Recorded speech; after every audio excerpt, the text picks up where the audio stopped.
In 1917, Tsar Nicholas and his royal family were on the brink of catastrophe. The sudden violence of the Russian Revolution stripped the Tsar of his power. The entire royal family was brutally murdered. A legend endures, however, that the Tsar's youngest daughter, Anastasia, escaped the massacre and is still alive today.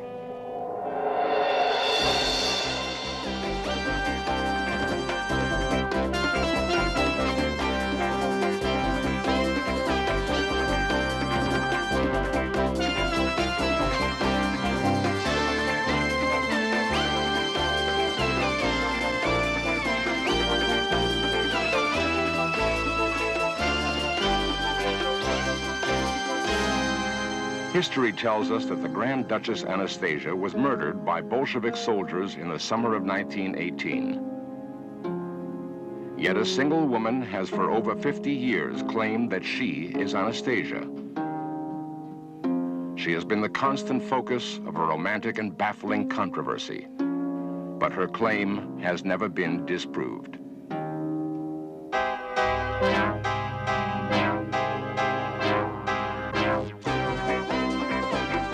This series presents information based in part on theory and conjecture.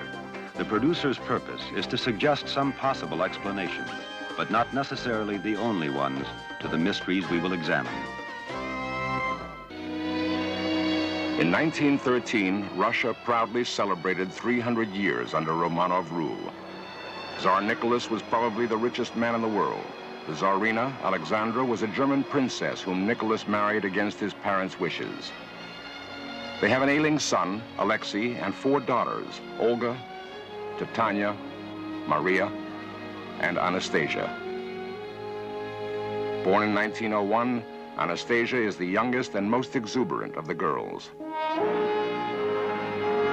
Life for the royal family was happy and carefree. Roller skating on the royal yacht was a favorite pastime for the Tsar's daughters. A continual flurry of extravagant social events kept the Tsarina happily occupied. A reluctant ruler, Tsar Nicholas found contentment in the frivolous world of family and court. He stayed completely isolated from the poverty and ferment of his land. In much of Russia, food was in short supply. Hunger, a daily reality. 85% of Russia's people were peasants. Tsar Nicholas' father, Alexander II, had freed them from serfdom, and now they wanted to own the land they farmed. Workers were demanding higher wages and to be treated as other than slaves. Yet Tsar Nicholas remained aloof in a royal world of privilege and established order. By 1917, the disastrous war with Germany had cost Russia uncounted millions of lives. Soldiers deserted by the thousands. There were threats of revolution. In the streets of St. Petersburg, angry demonstrators demanded immediate change. Workers went on strike. Soldiers joined the people. In a desperate attempt to restore order, the Tsar's generals asked Nicholas to renounce his throne. On March 15th, 1917, Tsar Nicholas abdicated. To ensure their safety, Nicholas and his family were held as prisoners. Their fate remained uncertain. Everywhere, the once sacred symbols of Tsardom were torn away. St. Petersburg became a hotbed of political struggle among several revolutionary factions. All were determined to wrest control of Russia, to create a new social order. The radical Bolsheviks, led by Lenin, won the ruthless battle for power when they stormed the Winter Palace. A Russian film heroically dramatized their conquest.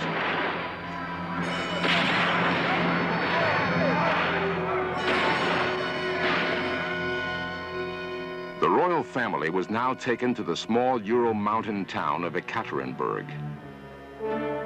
They were housed in a mansion under strict Bolshevik guard. According to history, on July 17, 1918, the entire royal family was brought to the basement of the mansion and murdered.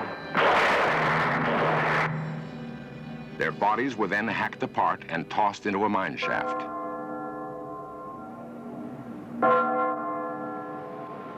More than 50 years after the Romanov massacre, two British journalists, Tony Summers and Tom Mangold, uncovered startling new historical facts about the fate of the Russian royal family.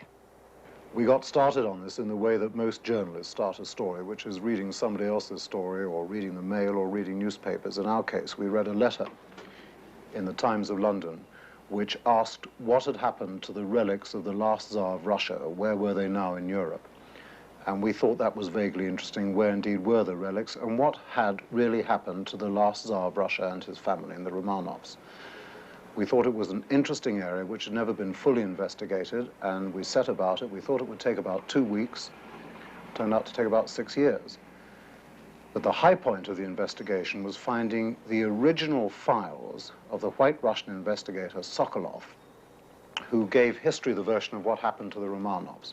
We found these files at Harvard University in the States, and we found very quickly that he had cheated in what he had given to the world. In other words, the truth was not as everybody thought the truth had been. A devout anti-Bolshevik, Nikolai Sokolov, explored the mine shaft where the Romanovs were said to be buried. Numerous bodies were unearthed, but none were those of the royal family.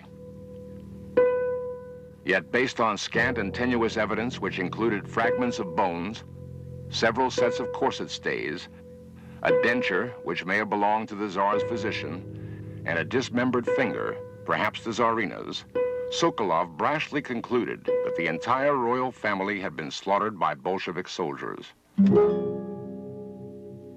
Our evidence, collected from a mass of testimony in many different sources, in Germany, Britain, and in the Harvard files, suggests that the females of the imperial family, that's the Tsarina and her 4 daughters, including the famous Anastasia, did not die at Ekaterinburg, but were taken away by the retreating Bolsheviks to a town about 300 miles northwest, and that there they were held for 3 or 4 months after their supposed deaths.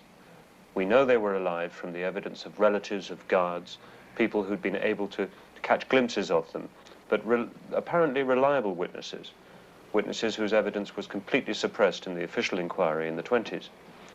These witnesses tell us how the family were kept alive. Anastasia was with them up to a certain point, and then sometime in the fall, probably the 1st or 2nd week of September 1918, Anastasia made 1 and possibly 2 escape attempts. In February 1920, a half-dead person was dragged from a Berlin canal. It was a young, unidentified woman who appeared about 20 years old. She was admitted to the Elizabeth Hospital for observation. She seemed frightened and bewildered and refused to reveal her identity to the doctors. After 2 years of silence, she claimed she was the Grand Duchess Anastasia. Dowager Empress Marie, the Tsar's mother, heard of the girl and sent relatives to investigate. None could say absolutely that the woman was Anastasia. They reported that at best, the ailing girl had only a few years left to live. Yet others recognized the girl immediately. Grand Duke Andrei, the Tsar's cousin, identified her as Anastasia. Titania Botkin, a childhood playmate, positively recognized her. For them and others, there was no doubt that the woman was Anastasia. The identity of the woman who claimed to be Anastasia became the subject of a vicious feud among the surviving Romanovs. Political intrigue and the prospect of a huge inheritance played a major role in the dispute. For the next 20 years, her life was unpredictable and erratic. She spent much of her time in and out of hospitals. She was pursued and celebrated by American high society. She lived for years as a guest of European royalty. Yet still, she had no official identity.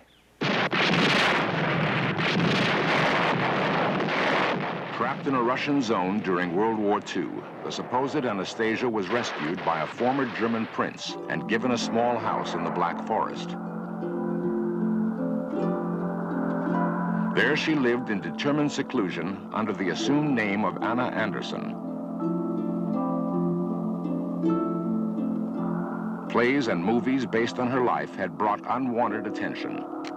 She resented any intrusion, and in 1968 she abruptly left her hideaway to marry an American and thereby achieve her first legal identity. Today, she and her husband are respected members of a prestigious country club in Charlottesville, Virginia.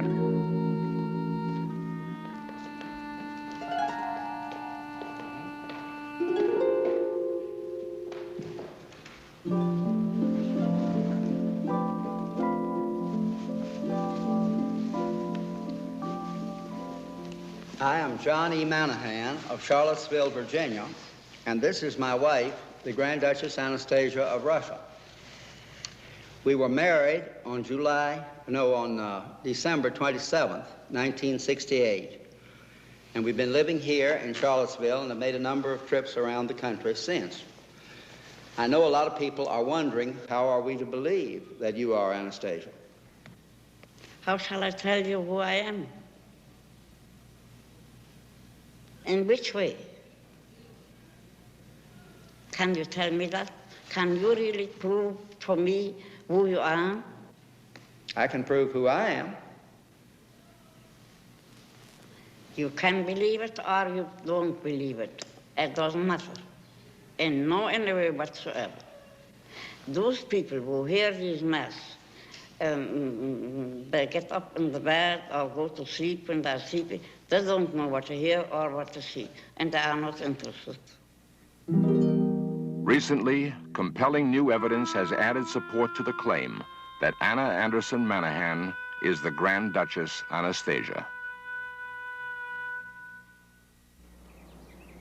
In a house nearly concealed by untended bushes, the Manahans live a slow and rarely interrupted life. Her numerous cats are now Mrs. Manahan's main concern. Mr. Manahan is a retired history professor with a passionate interest in royal genealogy.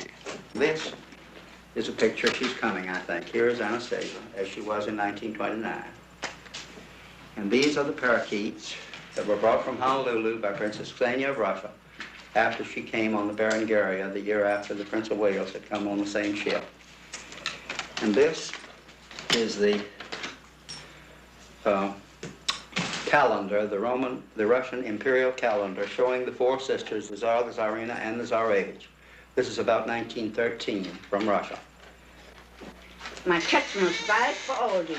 It's dirt, absolutely. Come on, sit down. This is the book, Russian America, about the sale of Alaska. Just have a seat. In the fire. Don't put the hat on. Take the hat off. I don't. I keep that hat on. Sit in the yellow chair, if you will. In which chair? Take the hat. That's dark. No, sit in this yellow chair right here. I don't sit there. You're going to sit in that chair. All right, that's her favorite chair to sit in. But can you see her in that chair? Yes. Take the hat off. I won't. All right, now let me see what else we have to show. Now over here are Maria and Tatiana, and I think this is Maria. And I think this tall one is Tatiana. Now actually their hair was all closer to the red that you see of the... Without your glasses, can you tell these apart? It's not very easy to do, is it? This is a rather unfamiliar thing, and it's in color. But I say Maria, Anastasia, Tatiana, the Tsarina, the Tzar, the Tsarevich, and Olga seated. And I'm pretty sure that's Olga, although she looks smaller than the others. She was actually the oldest. I believe that's the way. We've gone over this quite often, and I think that's what we settled. In 1967, the now Mrs. Manahan made a rare public appearance outside her Black Forest home. A German court was expected to rule at any time on her long-standing claim to be the Grand Duchess Anastasia. Her court case alone had made legal history. Lasting 32 years, it was the longest-running legal battle of the century and drew much attention. She was represented by some of Germany's most eminent lawyers who virtually donated their services. Members of European aristocracy spent small fortunes trying to disprove her claim. In the end, the verdict was unsatisfactory to both sides. The Supreme Court finally ruled that her identity as Anastasia had been neither proved nor refuted. Ian Lilburn, a research historian, was present at much of the Anastasia trial. He is the acknowledged expert on the case. Yes, I have studied the case now for 14 years, and although I began from a completely hostile attitude, I have, in the course of time, come round to believing absolutely in her identity as the Grand Duchess Anastasia. It's not so much the evidence. There is a vast amount of circumstantial evidence in her favor, but the little details and anecdotes, which in themselves mean nothing in a court of law, are vastly impressive to anyone who has experienced them in her presence, the spontaneity of her remarks and her whole bearing and manner. And her character is not the character of an imposter at all. She never cooperated properly with her lawyers. She is ready to quarrel most of all with the people who've done more for her than anyone. An imposter would bend over backwards to try to help her friends and her lawyers. She's done quite the opposite. Today, Romanov relatives live scattered throughout the world. Grand Duke Vladimir spends part of each year in Paris. He is the assumptive heir to the Romanov throne. I think that it's highly unlikely that Anna Anderson could be Anastasia. Because, of course, you can imagine that the question interested me very much indeed, and I went into it in great detail, and for many reasons, I think, which would be rather too long to enumerate here, I eventually came to the conclusion that she couldn't possibly be my cousin Anastasia. I'm Prince Frederick of Saxe-Altenburg. Prince Frederick of Saxe-Altenburg has been a consistent supporter of Anna Anderson Manahan. My both parents were related with the Romanovs, and my own cousins have been assassinated 1918. I know Anna Anderson for 46 years and have been very often and very thoroughly with her together, and am absolutely convinced that she is a real Anastasia. We will another time. In the film Anastasia, Ingrid Bergman and Helen Hayes performed a fairy tale scene of recognition, which in real life never occurred. You'll say it was all acting. She was some cheap little actress they hired for money. Well, in a way, they did hire me. I was starving after I ran from the last asylum. I had nowhere to go. Bunin found me on the bank of the Seine. Well, maybe I should have run away from him, too, but I was so tired of running. You are ill. No. I cough only because I'm a little frightened. It doesn't mean... Say that again. That I cough when I'm frightened? When you were a little girl, you coughed when you were frightened. Marian Kaya. You have come from so far away and I've waited so long. No, don't cry. There's no need to be frightened. No, don't speak. You're safe, Anastasia. You are with me. You're home. Recently in Munich, fresh scientific evidence about the identity of Anna Anderson Manahan was made public. It is information which 20 years ago might have changed the course of her life. One of Germany's leading identification experts, Dr. Moritz Furtmeier, has made a careful anatomical comparison of Anna Anderson Manahan and the historical Anastasia. By matching the cardinal points of their faces, he has discovered an overwhelming degree of physical similarity. Based on facial comparisons alone, Furtmeier believes that they are one and the same. Yet more compelling evidence has come from the comparison of their ears, which, like fingerprints, are unique to each individual. A photograph of the historical Anastasia's ear was compared with the ear of Anna Anderson Manahan. Furtmeyer concluded that the two were identical. The Grand Duchess Anastasia was absolutely the woman known as Anna Anderson Manahan.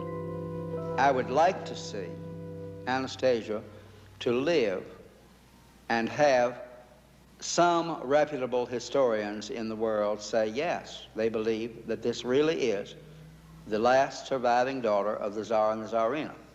Would you like to see a happy resolution of this matter in your lifetime? I spit on. And the fact remains with Anastasia, or Anna Anderson, or whoever the hell she is, we will never know. It is now too late. Even if she were to become and tell the full truth, supposing she's the Grand Duchess Anastasia, it could never be checked out. It is too late, and all we have is the dry evidence and the hunch, and that's all we're going to have.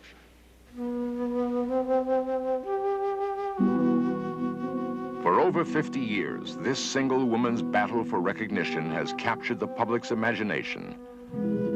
Her plight has been one of history's most beguiling mysteries. Yet still today, only she knows for certain if she is the Grand Duchess Anastasia.